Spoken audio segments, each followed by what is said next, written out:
Welcome to the Bringing Business to Retail podcast, where I, Selena Knight, share strategies, interview retail revolutionaries, and delve into the minds of e-commerce experts to help you grow a profitable, independent retail or e-commerce business. If you're stuck in a rut, or if you feel like business is way harder than it should be, or you've overachieved all of the things that you've set out to and are wondering what to do next, or how do I even make this better? I know that you're going to love today's episode. Most people think that the key to a successful brand is great marketing. But what if you are a successful marketer? Does that mean that your brand is instantly going to become an overnight success? Well, that is what today's guest, Sarah Greenway from Lava Tribe, is going to share with us. But before we jump in, it's probably no secret to those of you who follow me on social media, who subscribe to my newsletter, or listen to this podcast, that Scale Your Store Live has just opened for 2021. Yes, we are ready to go. In less than a week, we're going to be kicking off Scale Your Store for 2021.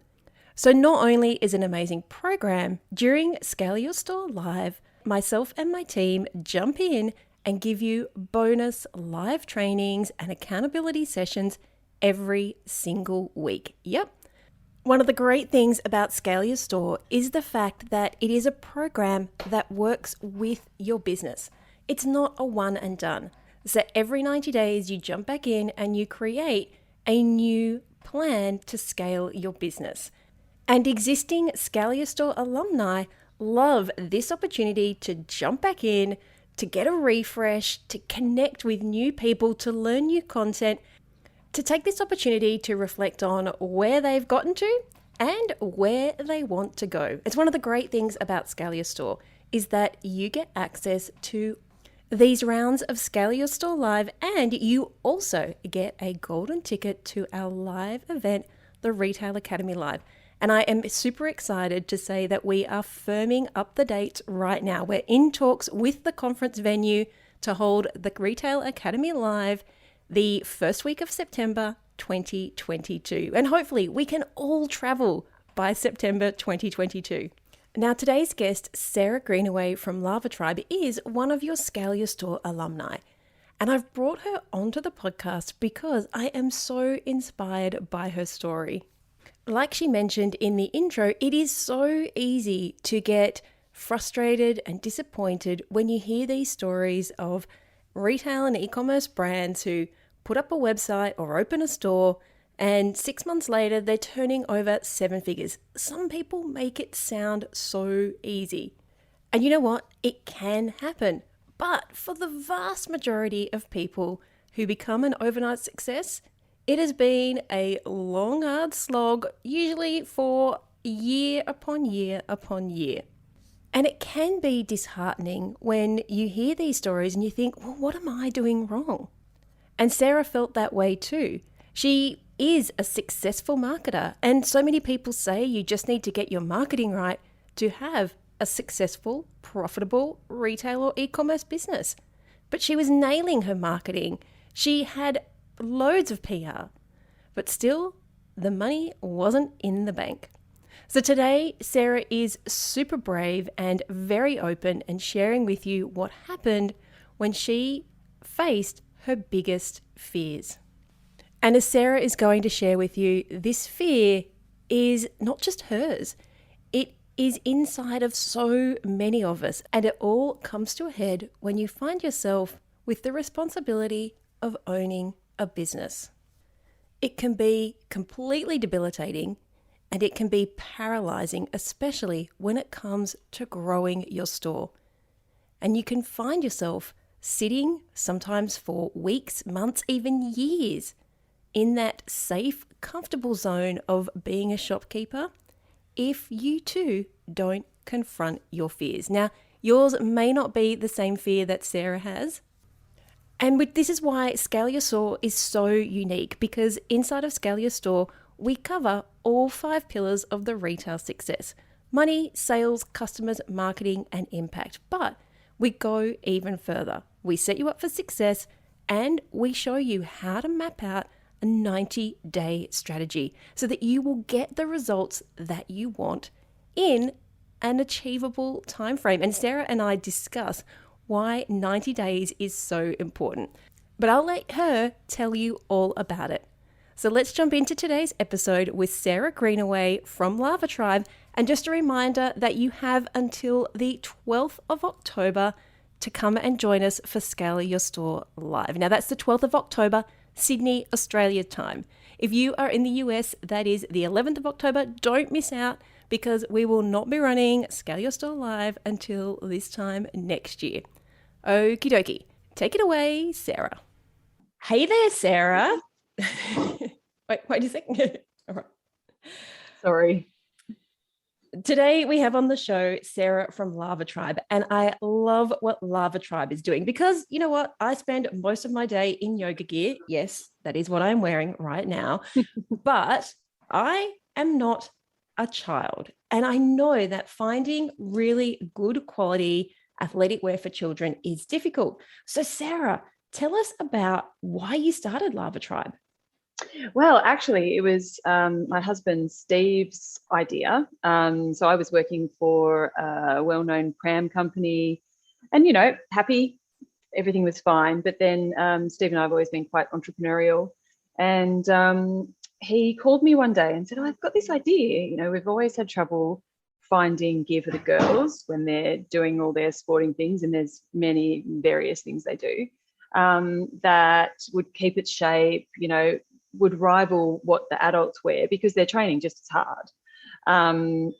That wasn't super expensive and wasn't patronizing. So, didn't have sequins and mermaids and unicorns. All that kind of stuff. Unicorns, yeah, which has never been my girl's vibe at all. No, mine neither.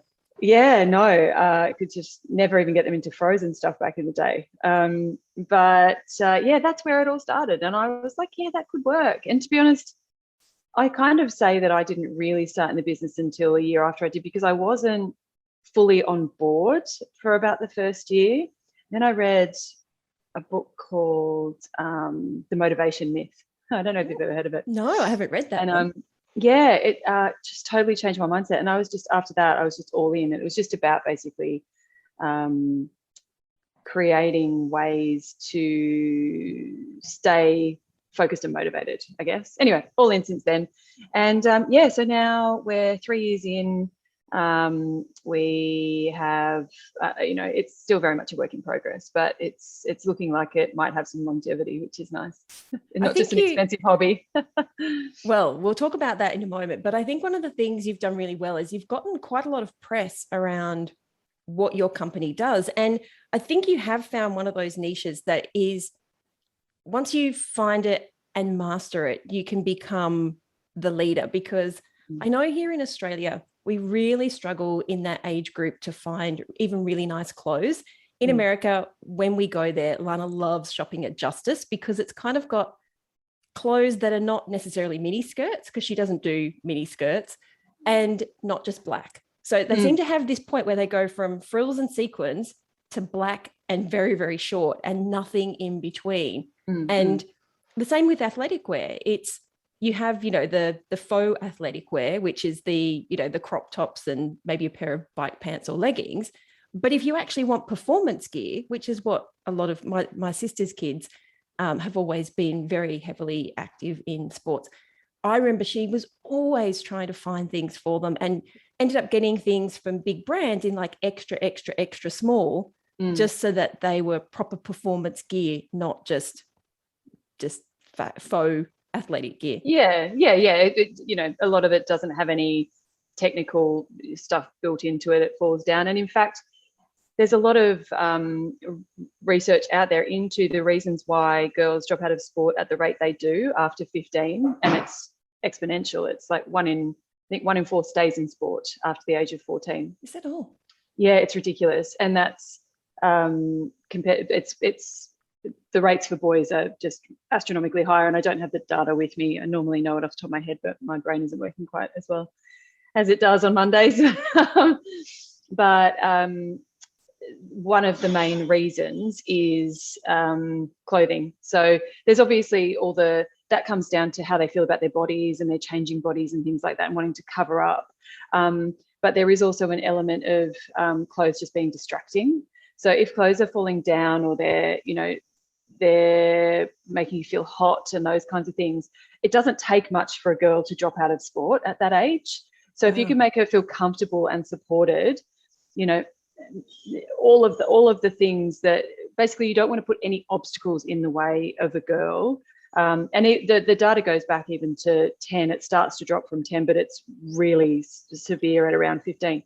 And that has long-term issues on girls. I mean, one of the reasons why there is conjecture around anyway, one of the reasons why women don't do so well necessarily, and obviously there's historical issues with women in the workplace, but where boys have teams that they grow up in, girls don't necessarily have that as much. And the ones that do tend to do better in professional life, because in team sports, they have to negotiate, they have to stay focused and motivated. And that's something that's another benefit that boys are having that girls aren't necessarily, because they're not sticking with sport. So look, one of our major things now is really just trying to find ways to keep girls comfortable and supported, so that they stay in sport, because there's much larger, life benefits to keeping girls where they are than I think what we appreciate. I can tell you, and I think I did a post about this on Instagram just recently, where, when you start going to the gym or you start a new like yoga or Pilates, you buy the outfit because you want to feel good. And if we're doing that as adult women, if buying the outfit to do the thing, and sometimes before we even do the thing, I know I love buying athletic wear. I have, every time I go to my personal trainer, she's like, oh, where'd you get that one from? Where'd you get that shirt from? And she always laughs that I'm very matchy. And I was like, I'm not really matchy. It's just a simple fact I only wear 3 colors. So everything goes well together. It's green, blue, or pink, maybe a splash of yellow. So everything kind of works well. But I can got totally a very Steve Jobs vibe to it. Yes. But I can totally appreciate how, especially at that age, when there's so much going on in your life, like you said, it doesn't take much to go throw your hands up in the air and say, I just can't be bothered anymore. And a lot of peer influence as well. If you look good, you feel good. And if you feel good, you have a lot more confidence. Yeah. So you said you worked for a big pram company, and you came into Lava Tribe as a marketing professional. Have you found that running your business is as easy as did you think it was going to be easy? So our first projections were based on selling everything. It's so laughable now. It's so laughable now. Oh man, the things you learn. Anyway, yes. So the fact I think that I'm a marketing professional has actually been to the business's detriment, because I went into it thinking I knew everything. And when you're running a business for yourself on a very limited budget, no matter how much you know on a large scale, when you've got a budget, you don't really know anything. You're starting from scratch. There's a lot of things to know. I distinctly, how you can always remember those pivotal moments. I remember saying to my husband, because I was working for a government job, saying, I'm only going to have to work from 10 till 4. That's like hours less than what I work in my day job. Yeah. And now we just laugh. Yeah, and we laugh when we clock over the 80 hours a week. Right. It's been exponentially harder than anything I've ever really done before. But at the same time, it teaches you a huge amount. So, I mean, I have an MBA. It's nothing on what I've learned running this business. And I think there's also an element where it spills into your personal life as well, when you can stay focused on something, even when it's not performing. And so you realize there's a certain amount of persistence and tenacity you have that I don't think you can really know that you have until you do something like this. Yeah. Totally. So you have the marketing background. You've worked for a marketing agency. You kind of have the marketing for Lava Tribe going quite well. You've got a good, really engaged customer database. You're great on Facebook. You know how to run ads. You've got the PR. So where's the obstacle?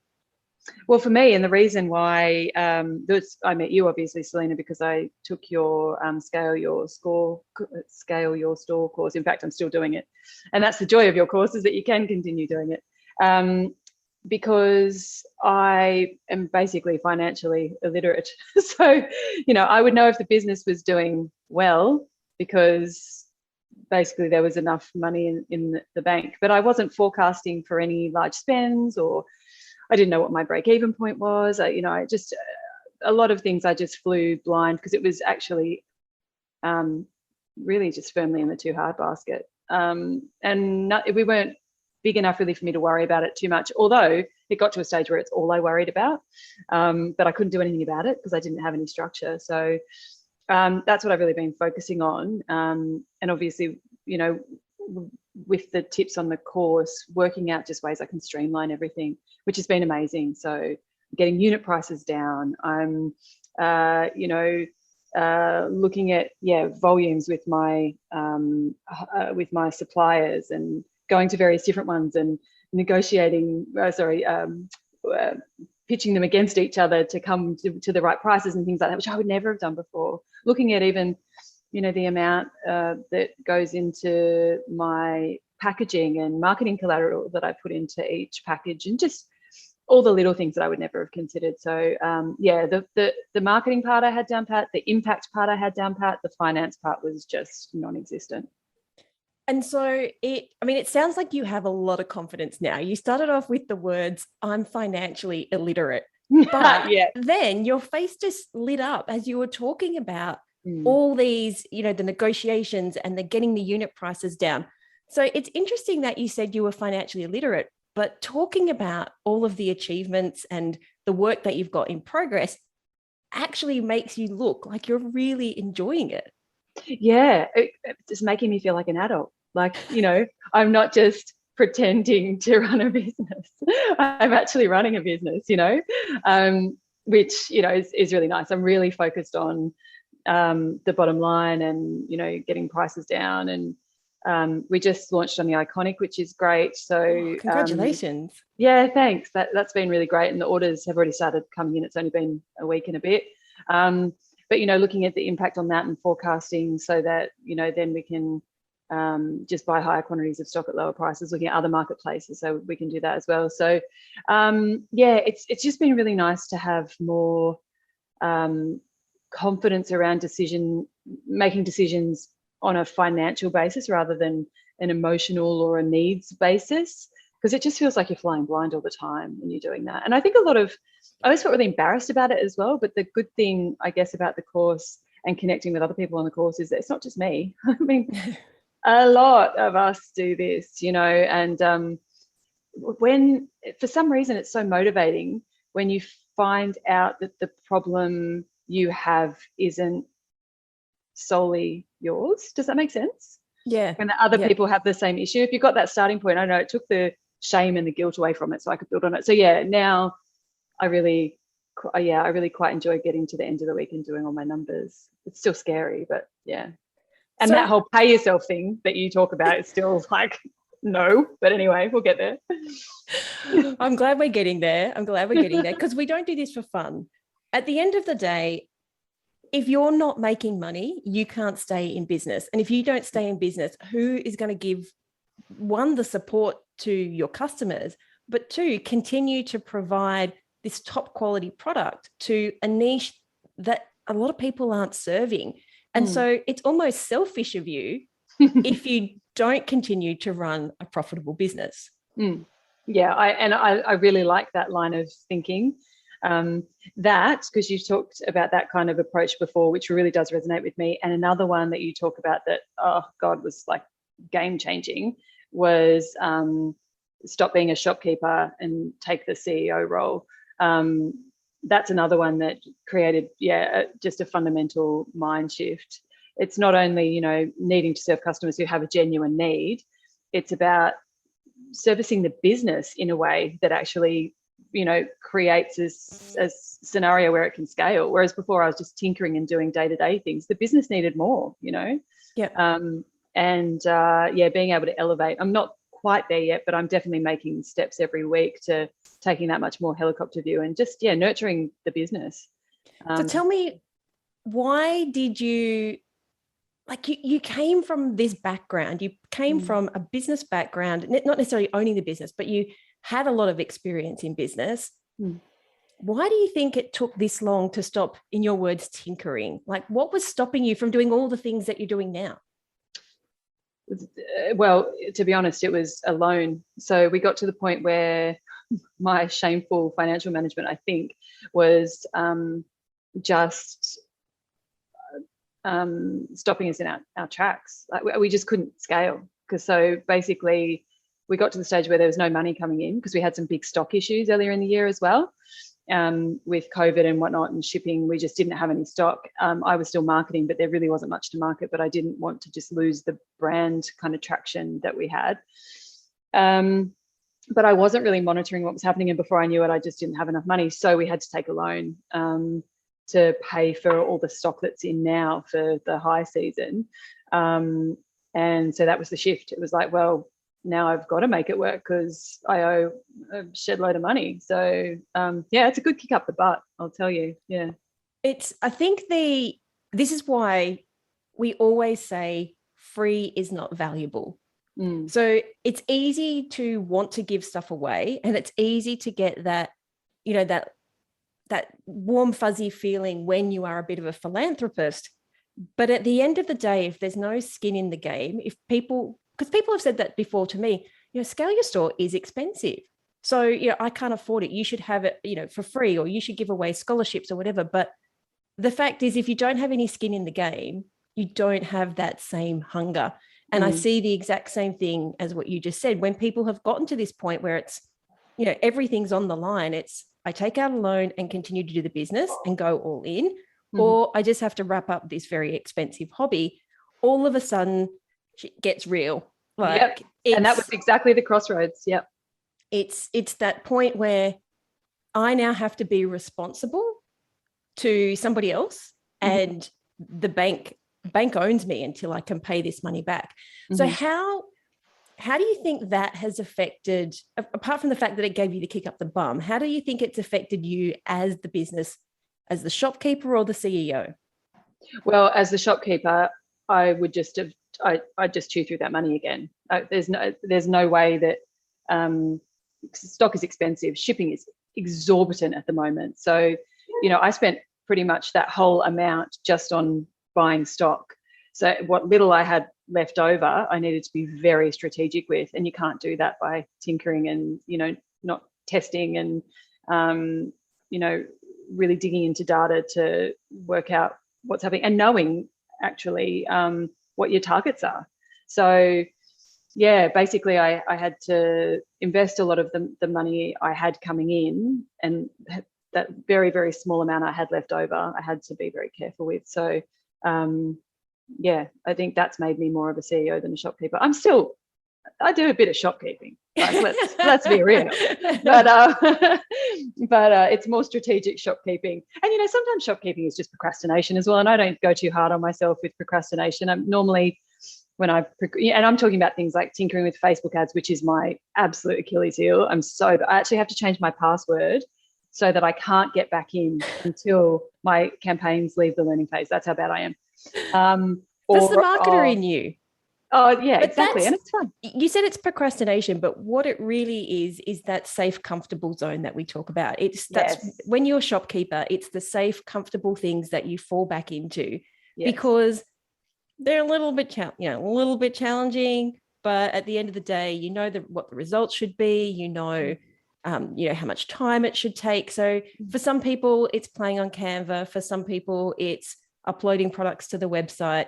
For you, it's Facebook ads. Most people would love to have that as their safe space. Oh man, I'm a gun at that stuff. But where most people think that if you just have your marketing nailed, you have a successful business. What you've learned is it's not that at all. No, because you can have the best marketing strategy techniques there are. I mean, I work for an SEO agency. I've worked for creative agencies. I've done all the things, fact of the matter is, if you don't have enough product, if you're not nurturing your funnel properly, if, which takes money, and you've obviously got to work out with a small budget how to do that effectively. And that takes so much time, and when you've got bigger budgets and you're used to bigger budgets, you can go all in quickly. You've got to know what it costs to get a customer in, and what the opportunity is once they're in for lifetime value and things like that. That's all stuff you need to know as a marketing professional when you're running your own business. And until recently, I kind of looked upon that as being a nice to have, but no, it's not a nice to have. It's crucial.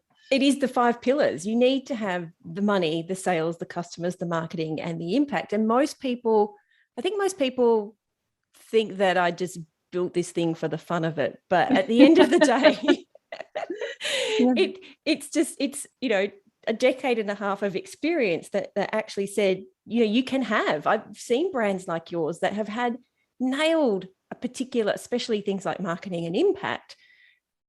And then the business goes under. Not to say that yours is, because you actually took that proactive approach. It would have. Interesting. I was talking to a friend of mine the other day, and we were going for a walk, and she was talking about how one of her friends makes those big chunky knit blankets, the ones that they knit with their arms. Yeah, ridiculously expensive, but take a ridiculous amount of time. And she's really well known in the industry, is in all the Vogue type magazines, is about to, go under because she has no money, has all the PR in the world, but nobody's buying the stuff. It's gut-wrenching. Yeah, it is. And it was all because of the things that you were talking about before. You can have, the lipstick, but if you don't have the substance behind it to know things like inventory, at the end of the day, she just couldn't make enough stock, and the stock she could sell, she wasn't selling for enough money. And it was that realization, talking to my friend, because she's in business too, she was like, you need to sell more, and you need to either cut your costs or increase your prices. Tell me about, because money was one of the big things that you were focusing on. Quite often, these are what we have to do. We either have to cut our costs or increase our prices. How have you dealt, and you have had that situation as well, how have you dealt with that? Because I imagine it was a really uncomfortable space for you to be in, given how you felt before you came into the program around money and numbers. Yeah, I was petrified of them. Why? Before we do that, why were you so petrified of them? I've just always struggled with numbers. Numbers or money? Both. And that's the thing, that's a double whammy. So, I at school, for example, I did like the most complex English and, 3-unit religion and all the sort of humanities things, but the lowest maths. Like I've almost wondered if it's like, and I asked a psychologist friend of mine this recently, is there a form of dyslexia that's around numeracy? And she said, absolutely there is. And I think, because if I learn it, I can look at numbers and make deductions quite simply, but I have to learn it. But like I really have, it's difficult to explain. I think there is like a legitimate issue with me with equations and numbers and things like that. And then, and we've discussed this before, Selena, I grew up in a family that just struggled with money all my whole life. And so the first thing, if I'm ever going to get really, really stressed in my personal life, it's money or lack thereof. And then I had this business where I was faced with the exact same stresses, and I just couldn't face it, basically, but until I had to. Yeah. So I think those things combined made it petrifying to me. I can totally appreciate that, because I grew up also in a home with not a lot of money, and I had to leave home when I was 14. So I've been fending for myself for a very, very long time. And I thought, and I talk about this, I thought I had completely nailed my money pillar in life, because I was working from the age of 15. I bought my first house when I was in my very early 20s. I started amassing a property portfolio. I was working 2 jobs. Like, I knew where every cent of my money was until I started my business. And then I just went and hired a bookkeeper and accountant, and I gave it to them. And I lost control of my money. I completely abdicated all responsibility for money until, like you, it all just went a bit pear-shaped. And I was looking, got my paperwork back going, my God, we have no money. Like the business has got, we've got to make some really hard decisions. And you took out a loan. I sold my house. Basically what we worked out was there comes a certain point in your business where you have to inject cash. Very, very few businesses can grow on cash flow alone. And so you have to have that alternative source. And I've even seen businesses, mid 6 figures, even at 7 figures, that grow broke.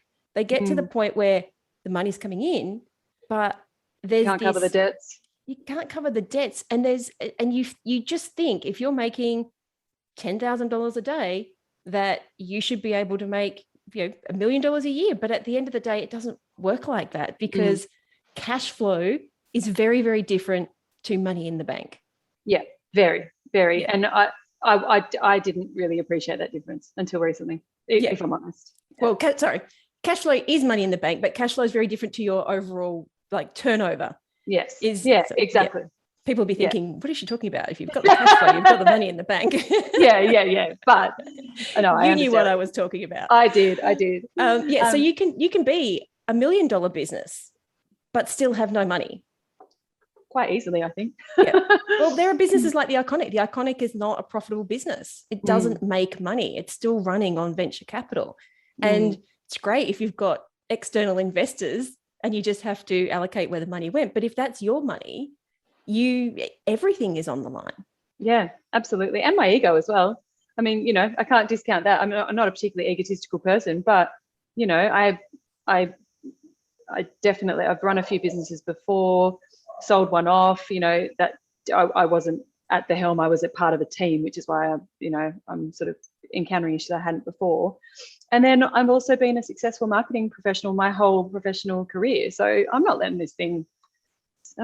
this ship sink. Like, hell no. But you asked me a question earlier, and that was about, did I increase costs or did I, what was the other? Did you reduce costs or did you increase sales? Increase sales. So I kept... increase prices. No. So on one product I did, but mainly I've just been looking at ways to keep, because we're already mid to high tier. So I've been looking at ways to cut costs everywhere else, really, and just trying to get more out of every dollar I spend. So, combining shipping or, buying in more volume so I can get unit prices down, even for things like tissue paper or like the packaging, the little things, but it really adds up.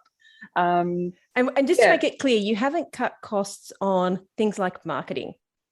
No. What you've cut costs on were your actual cost of goods, like your production costs. And you've cut costs by being smart, not cut costs for the sake of cutting costs. Like I see so many people who just go, let's just stop paying for ads, or let's just stop having people come in and, stop our casual person, or let somebody go, or reduce the amount of inventory we have. But what you've done is actually go, no, what we need is more inventory, but at a lower cost.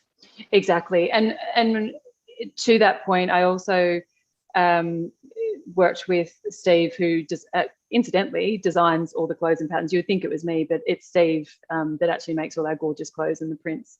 So I worked with him to remodel some of next year's collection, just to take out, because we were being a little bit overly technical in some ways, because we just wanted to give the best possible product. But if it's not appreciated by the customer, like if the customer doesn't value it, then it doesn't mean anything. So there were some expensive things we were integrating into our products, and I went to a small group of our kind of really engaged customers and asked them, on a priority basis, what did they love? And the most expensive thing was the last. So we took it out for a whole run of tops that we're doing, and it reduced the unit price like by $1.80 US. It's crazy. So those kinds of things. I mean, that ends up being thousands of dollars difference, and tens of thousands once you get to scale. 100%. And people don't realize a penny, 1 cent, And in fact, sometimes less than 1 cent can make such a big difference, because when you're looking at 500 units, it's so very different to looking at 500,000 units. And if you can't think bigger, if you can't think at least, okay, yes, I'm prepared to cop that cost now, but I've projected that when we hit 100,000 units, 500,000 units, the cost will drop to this. And so our profitability will go up. If you're not doing that, then you will never be a successful, profitable, scalable business. You have to stop thinking of where you're at right now. And the fact that you've done that shows that you are going to skyrocket, because you've got the right mindset. Yeah, I think so. And look, a lot of that does, it comes from knowing where to start, and that the money pillar really helped with that. And the forecasting kind of mindset, like you're talking about. So I'm working on our wholesale strategy at the moment, which came from our discussion as well. Yeah. And then I took on a wholesale course, so that's going really well. Did the lookbook and everything. But now I know exactly the unit price I need to get my margins right for wholesale. So I'm essentially working. So even though I'm not getting the margins on wholesale that I want to now, once I have enough wholesales, I'll get to that. So that's a real motivation, because I have a target of how many wholesale sales I need to be able to bring the unit price down to make it all worth it. Stuff I would just not have known or appreciated 6 months ago. So that's one of the first things we do. We reverse engineer the 7-figure growth plan. And so you've just done the exact same thing. You've reversed engineered what it's going to take to hit those dollar points that you want. Yeah, which I won't actually yield any benefit from for another probably two years, maybe even 3. But you need to have a roadmap. You need to have I need to know which path I'm going down. So yeah, that's made it very clear, which is great. And all my factories are on board as well. So yeah, I think the future's bright. I hope the future's bright. I think the future's bright. I think that 1, you've got a great product. 2, you've got an amazing niche. 3, you're a marketer. 4, you've got the right mindset. You're already thinking ahead. Sometimes it does just take time. And tell me, is that something, because I know that once you get started, you are an overachiever.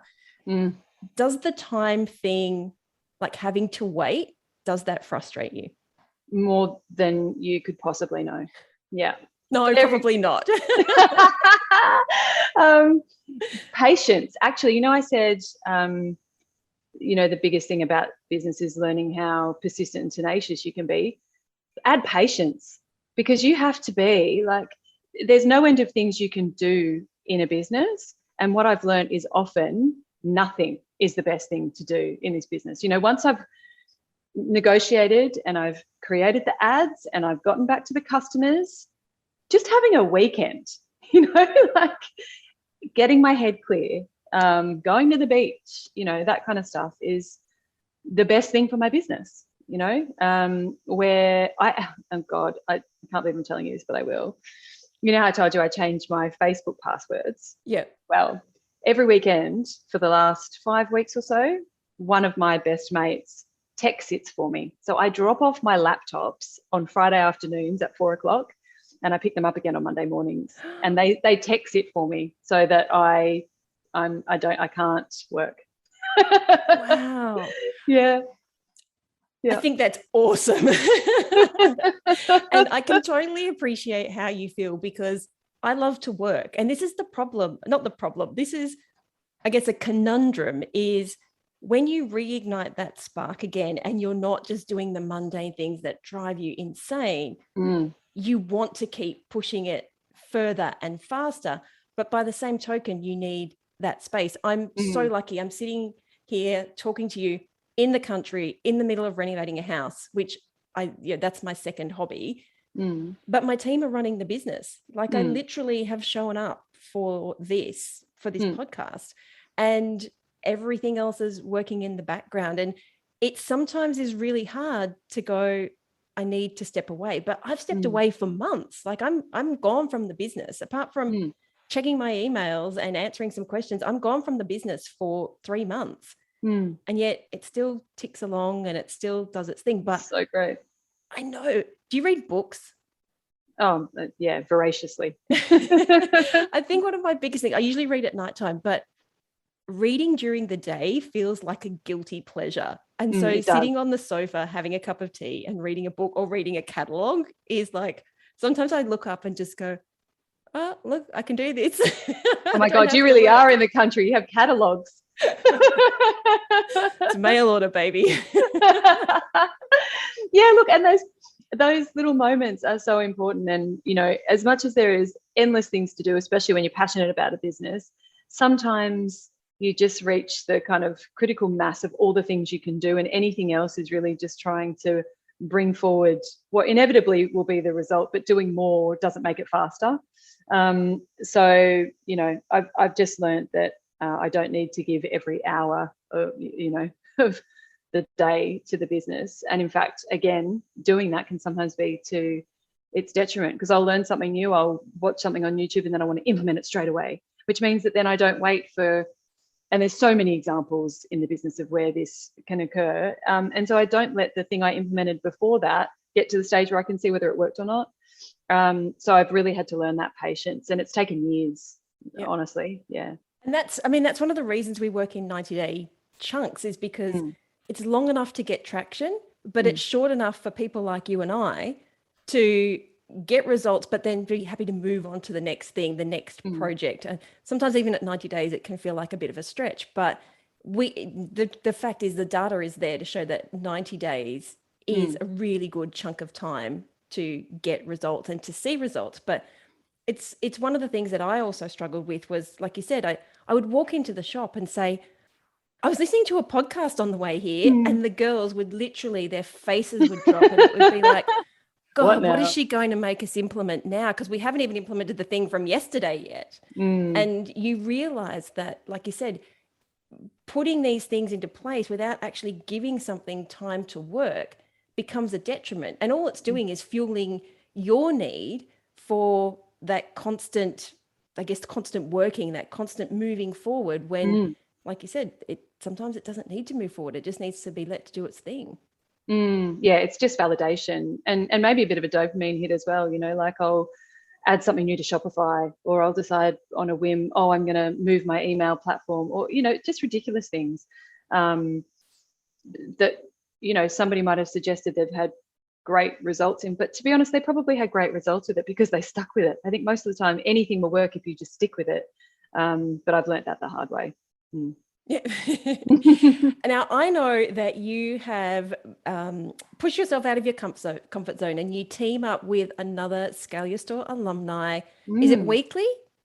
It was. It's more sporadic now, but yeah, for a long while, Lise and I were catching up weekly, and I couldn't suggest anything more. And we actually moved on to focusing on wholesale together as well. So we've been supporting each other through that. Awesome.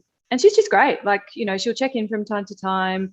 If we have problems or issues, we can confer with each other, and we trust, you know, it's hard to find people that you trust that are in a similar scenario, but we've managed to build that up as well. So we can be very transparent with numbers and things like that.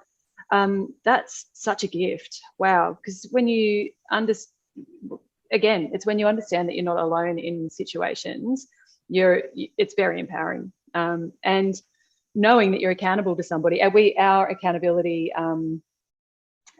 pact was that if we didn't do all the things in the course in a certain amount of time, we had to do a cold ocean swim. And this was in the middle of winter.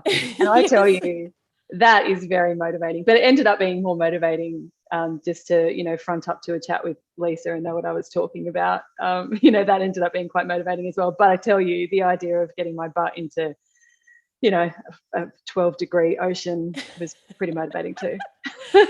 So tell me about that, because a lot of people think that being in retail, even if you're not in the same niche, everybody is an enemy. I don't have that. I've never had that mindset. In fact, there's a few people that are actually in girls activewear that started after me that, you know, we confer and talk about issues we've had, not with quite as much transparency, but more people in an industry means that the opportunity is there, right? So it can only be a good thing. Yeah. people need choice. Obviously ours is the best choice, and so, you know, if there's other choices out there, then, you know, it just makes us, you know, well, yours is the best choice for your customers. exactly. And that's what it comes down to. For people who haven't been around for a long time, Elizabeth, who is our creative director, was actually my competition. We had, we started our stores within 2 weeks of each other. We ended up selling within a month of each other, and we were we're the only 2 stores in Australia who sold what we sold. She was in Brisbane, I was in Sydney, and we were the direct competition and became obviously best of friends. We used to have the accountability chats every week.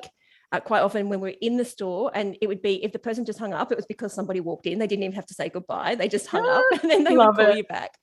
And then, we ended up, we always said, once we became firm, fast friends, we should have gone in business together. And because you can't do everything. And so she's the creative side to my analytical side, which is, you know, why I think this business works so well. Is this time around, I've got her there. And even if you're not at that point, you found somebody who you can have those really difficult but open conversations with, so that you're not, because we want to seem bigger than we are. We want to not look like we're failing.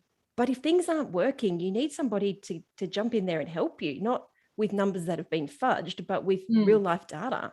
Yeah, exactly. And Lisa is a lot more analytical than me. Shout out to her as well. It's Lisa, she runs Tube Swimwear. So recyclable baby nappies, get on them. She is much more analytical. Her husband's in finance. She helped me even with a great tip. Again, money pillar. I was paying for all the stock that I was talking to you about. Her husband's in finance. The exchange rate was really high. And so she suggested that I hold some currency. Yep, you hedged. Saved a fortune, like, you know, little things like that. And there's quite a few examples of that where we've just given each other little bits of advice, I think, that have really helped. So I think having somebody to be accountable to is great, but if they bring another skill set, like the analytical to my marketing, I've audited her website, for example, and she made a few changes. And, you know, being able to be really candid about that with somebody as well. Like, I didn't hold back. I gave her all the things, and she was really appreciative, and vice versa, you know.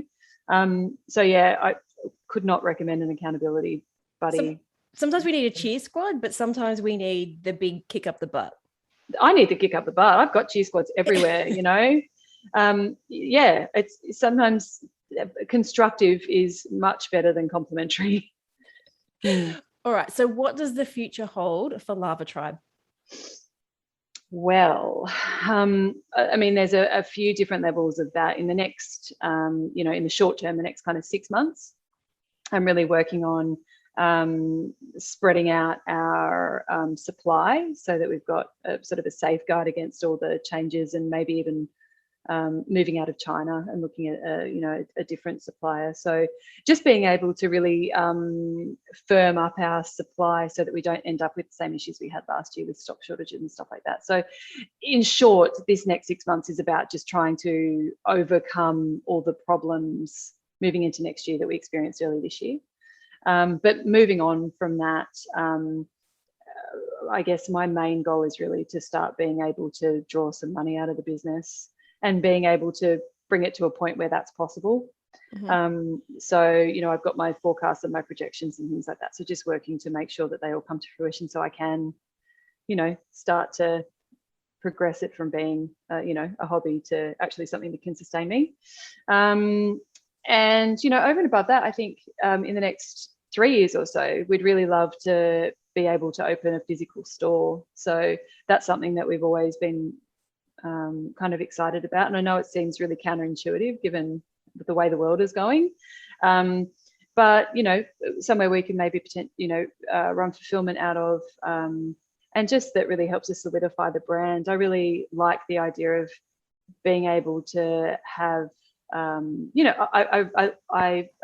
really like Nimble Story, and that's kind of where this comes from, is that they have stores that don't really make much of a profit, but for their brand and for what they learn about their customers and for the exchanges they get, they don't lose money. They don't make a huge amount of money out of it either, but their brand is stronger for having a physical presence. And I think that would be really great between girls. I'd really like them to be able to have the opportunity to try things on and have an experience with Lava Tribe rather than it just being an online thing. So yeah, I'd really love to do that, and obviously have a couple of people to bring new skills to the business as well that I can afford to pay. But I don't see that happening. That's in the 3-year plan. The immediate sort of timeframes are about creating stability and a bit of profit. I'm going to challenge you on the store doesn't have to make money part, because I think that is a little bit of a block right there. But it sounds like you're doing money pillar, a bit more money pillar, and some sales pillar in there as well. Yes. No marketing pillar. does it frustrate you having to do the same pillar over and over again?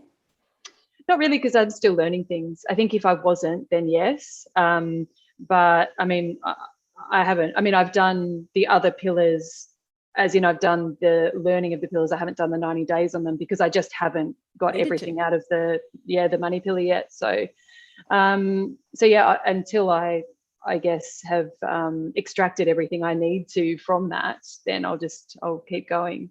And I'm probably pretty close, but there's still things to learn. So yeah, and look, with the store, I know it will make money. I just meant it doesn't need to necessarily make as much as the D2C side because of the brand benefit as well. But I know everything has to have its place. And that's your caregiver coming out. That's your, I want to give back. But if I give back, I can't make money. But actually, we know that if we give back, we can make money as well. Yes, absolutely. And we need to make money or we can't continue to give back. Yep. I know that for sure. From somebody who, but I mean, it's quite easy to get people onto the podcast who, have hit these ridiculously high targets in what seems like ridiculously fast periods of time. I mean, we loved Colin McIntosh from the sheets, the eucalyptus sheets. Everybody loved him and loved hearing his story. And, hey, he talked to me from his bed. So it was always very, very fun. Cool. But at the end of the day, those are unicorns. Sometimes it happens and sometimes it doesn't. Hearing your story, it's quite easy for people to think, oh, well, she hasn't hit 8 figures in 2 years. But what you've gone through, I think, is just as important for people to hear, because you could be doing 5 figures or low 6 figures or even high 6 figures and want to hit 7 figures. But if you don't hear what other people have had to, the challenges that they've encountered and the obstacles and just even the headspace that they've been in and moved to, how do you move yourself forward? So thank you for being brave and telling us your story. What's probably one piece of information, like one piece of knowledge, inspiration, a tidbit, if someone would have told you earlier, however you want it to be, for the people listening today going, you know what, maybe I haven't got all of my crap in a pile, but the fact is I might be able to get there really, really soon if I just put my head down and learn what I have to do. What's one piece of information that you would give the people listening? Just don't try to do it all yourself. So I've had to, like you, Selena, I had to reach out to you in your course to learn the things that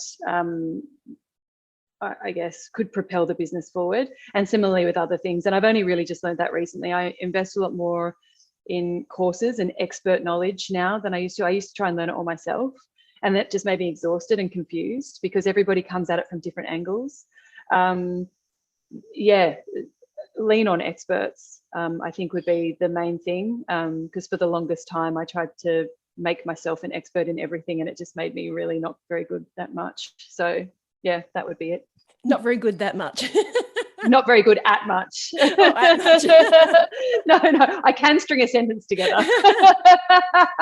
So, I was very good at marketing and I am very good at marketing, but and I'm very good at customer service and all of that kind of stuff. And I'm really focusing on that stuff and the money, but there are other things that I'm also leaning a lot more on Steve, because I, for a time I had to do everything. And I've just realized I can't. So I'm leaning a lot more on experts. I'm delegating a bit more. And I think that's probably the thing that I've learned the most. That, and I think summing up what we've discussed, and that's just sticking with the things that sticking with your strategies and letting them have, enough time to breathe to actually be able to extract some learnings out of it. And confronting those big scary things, and maybe they're not so scary after all. Yeah. It's actually scary not to confront them. Yeah. Alrighty. So if people are thinking, I want to learn more about Lava Tribe, where can they find you? Lots of places. The main one is the website, which is www.lavatribe.com.au, lava and tribe as you'd expect them to be spelt.